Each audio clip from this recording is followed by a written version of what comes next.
مسیح یسوع کے بابرکت فتح مند اور جلالی نام میں آپ سبوں کی سلامتی ہو۔ عزیزو، آج ہم کلام مقدس میں سے پڑھیں گے یسوع کی ماں اور بھائی کے بارے میں۔ مرکز کی انجیل اس کا 3 باب 31 آیت سے۔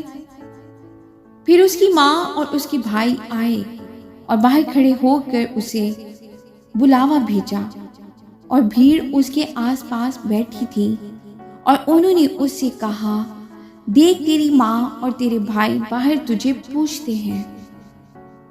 اس نے ان کو یہ جواب دیا، میری ماں اور میرے بھائی کون ہیں؟ اور ان پر جو اس کے گرد بیٹھے تھے نظر کر کے کہا، دیکھو میری ماں اور میرے بھائی یہ ہیں، کیونکہ جو کوئی خدا کی مرضی پر چلے وہی میرا بھائی اور میری بہن اور میری ماں ہے۔ آمین۔ خداوند کی زندگی بخش کلام کے پڑھے اور سنے جانے میں اس کی برکت ہو۔ خداوند کا شکر ہو۔